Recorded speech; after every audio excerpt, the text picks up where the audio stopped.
So hi, this is Santosh. Welcome to Abeka Talks and Abeka Academy and also English Abeka.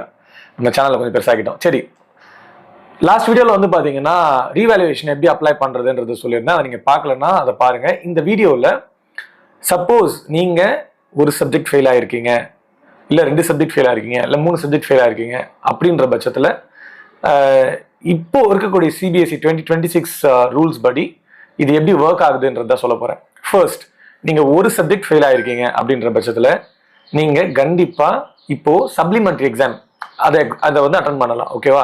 இதை முன்னாடி compartment எக்ஸாம்னு சொன்னாங்க, இப்போ supplementary எக்ஸாம்னு சொல்கிறாங்க. So within a month ஒரு 1.5 மந்த்லேயே நமக்கு date சொல்லிடுவாங்க. எக்ஸாமை நீங்கள் அட்டன் பண்ணலாம். இந்த தடவை ரொம்ப தெளிவாக ஒரு விஷயம் சொல்லியிருக்காங்க. ஒரு நாள் தான் எக்ஸாம் நடக்கும், அது எந்த சப்ஜெக்டாக இருந்தாலும் சரி. இப்போ நீங்கள் mathematics, physics, chemistry, mathematics, English, எந்த சப்ஜெக்ட்ல நீங்கள் ஃபெயில் ஆகி, சிஎஸ் எந்த சப்ஜெக்ட்ல ஃபெயில் ஆயிருந்தாலுமே, agriculture, IT, whatever it might be, okay, accounts, economics, business studies அப்படின்னு சொல்லிட்டு ஒரு சப்ஜெக்ட்ல ஃபெயில் ஆயிருந்தீங்கன்னா நீங்க கம்பார்ட்மெண்ட், அதாவது ஒரு சப்ஜெக்ட் ஃபெயில் ஆனது 1.5 மந்த்லேயே எழுதி நீங்க அகாடமிக் இயர் 1 இயர் வேஸ்ட் பண்ணாம காலேஜ்குள்ள போயிடலாம். இதுதான். சரி, நான் 2 சப்ஜெக்ட் ஃபெயில் ஆயிட்டேன், ஆனா நீங்க 5 மேஜர் சப்ஜெக்ட் ஸ்டூடெண்ட் தான், 2 சப்ஜெக்ட் ஃபெயில் ஆயிட்டேன் அப்படின்ற பட்சத்தில் கண்டிப்பாக எசென்ஷியல் ரிப்பீட் அப்படின்றத சொல்லிட்டாங்க. எசென்ஷியல் ரிப்பீட்னா என்னன்னா, இந்த ஒரு அகாடமிக் இயர் நீங்கள் ஒன்றுமே பண்ண முடியாது, அடுத்த அகாடமிக் இயர் 5 சப்ஜெக்ட்ஸுமே சேர்த்து எழுதுறோம். இதில் ஏதாவது ஆல்டர்னேட்டிவான்னு கேட்டால் சில பேர் மேபி வந்து ஜஸ்ட் மிஸ்ல இப்போ 2 சப்ஜெக்ட் ஃபிசிக்ஸ், கெமிஸ்ட்ரி ஃபெயில் ஆயிருக்காங்க. ஃபிசிக்ஸில் வந்து 20 மார்க் எடுத்திருக்க, ரீவேல்யூவேஷன் போட்டு பாஸ் பண்ணிட்டீங்கன்னா, ஸோ அது பாஸ் ஆகிட்டா அப்போ நீங்கள் வந்து 4 சப்ஜெக்ட் பாஸ், 1 சப்ஜெக்ட் ஃபெயில் கேட்டகரியில் வந்துடுவீங்க.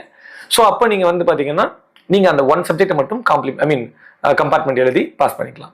மற்றபடி நீங்கள் 2 சப்ஜெக்ட் ஃபெயில் ஆயிருந்தா எசென்ஷியல் ரிப்பீட் தான். Same 3 subject, 4 subject and also 5 subject. இது சிபிஎஸ்சியில் வந்து இப்போ அப்படிதான் இருக்கு.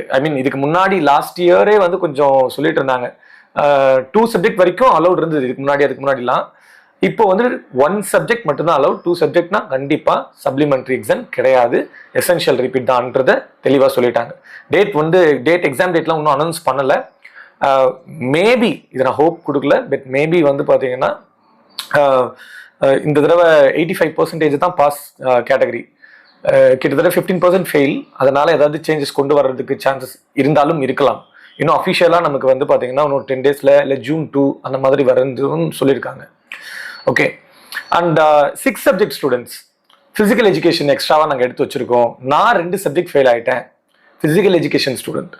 சரி, suppose physical education students 6 subject எழுதிருப்பீங்க, நீங்கள் ஏதோ ஒரு சப்ஜெக்ட்ல ஃபெயில் ஆகிட்டீங்க, மேக்ஸ், ஃபிசிக்ஸ், கெமிஸ்ட்ரி ஏதோ ஒரு சப்ஜெக்ட்ல ஃபெயில் ஆகிட்டீங்கன்னா இன்ஜினியரிங் படிக்க முடியாது. இப்போ இந்த மேத்தமெட்டிக்ஸை தூக்கிட்டு அங்கே வந்து ஃபிசிக்கல் எஜுகேஷன் போட்டு 5 சப்ஜெக்ட் பாஸ்ன்னு சொல்லிட்டு நீங்கள் அக்கௌண்ட்ஸ் ஏதாவது வந்து நார்மல் ஆர்ட்ஸ் அண்ட் சயின்ஸ் படிக்கலாம்.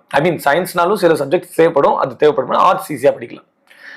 சப்போஸ் நான் 6 சப்ஜெக்ட் ஸ்டூடெண்ட்ஸ் 2 சப்ஜெக்ட்ல ஃபெயில் ஆகிட்டேன், அப்போ நான் வந்து பார்த்தீங்கன்னா ரீ எக்ஸாம் எழுதலாமா?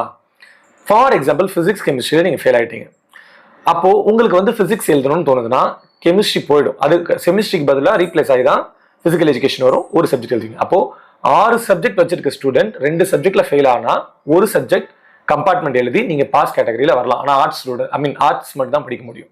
அந்த கான்செப்ட் தான். So I think I would have been completely explained all this things about the compartment exams. கண்டிப்பாக கிளியராக புரிஞ்சிருக்கும்னு நான் நினைக்கிறேன். இதில் சொல்லக்கூடிய ஒரு முக்கியமான விஷயம் என்னன்னா, நீங்கள் ஸ்டூடெண்ட்ஸ் நிறைய பேர் ஒரு சப்ஜெக்ட் ஃபெயில் ஆனால் நல்லா படித்து பாஸ் பண்ணிடலாம். நிறைய பேருக்கு என்ன ஒரு டவுட் இருக்குன்னா, ஐயோ எசென்ஷியல் ரிப்பீட்னா நான் 1 இயர் ஃபுல்லாக 5 சப்ஜெக்ட் அடுத்த வருஷம் எழுதணும், எனக்கு பயங்கரமான சொசைட்டி ப்ரெஷர் இருக்கு, ரிலேட்டிவ்ஸ் ப்ரெஷர், ஃபேமிலி ப்ரெஷர், நான் என்ன பண்ணுறது அப்படின்னு ரொம்ப கஷ்டப்படாதீங்க. ஏன் அப்படின்னு பார்த்தீங்கன்னா, இன்னைக்கு நம்மளை பார்த்து கிரிட்டிசைஸ் பண்ணி, இன்னைக்கு உங்களை பார்த்து ப்ரெஷர் பண்ணக்கூடிய பேரண்டாக இருக்கலாம், ஃப்ரெண்ட்ஸாக இருக்கலாம், இதெல்லாம் யோசிக்கிறது அவ்வளோ ஒரு விதமான நெகட்டிவாக திங்க் பண்ணணுன்றது அவசியம் கிடையாது. இந்த ரீசனே நாளைக்கு உங்களை வந்து ஒரு பெரிய ஆள் ஆக்கிறதுக்கும் சான்சஸ் இருக்கு. ஸோ பாசிட்டிவான ஆஸ்பெக்ட்ல எடுத்துக்கோங்க. நெக்ஸ்ட் என்ன பண்ணலாம், மூவ் ஆன் பண்ணுங்க, திங்க் பண்ணுங்க, அதுக்கேற்றக்கூடிய பீப்புள் கிட்ட பேசுங்க. முடிஞ்சதுன்னா வந்து உங்க ரிலேட்டிவ்ஸ் கிட்டலாம் பேசாம உங்ககிட்ட நீங்க இருக்கக்கூடிய இடத்துல எல்லா கவுன்சிலர்ஸ் இருந்தாங்கன்னா 500 rupees பே பண்ணி அவங்க கிட்ட போயிட்டு கன்சல்ட் பண்ணுங்க. ரொம்ப கிளியரான ஒரு கிளாரிட்டி கிடைக்கும். கண்டிப்பாக இந்த வீடியோ உங்களுக்கு கிளியராக இருந்திருக்கும்னு நினைக்கிறேன். தேங்க்ஸ் ஃபார் வாட்சிங் this video. Have a nice day.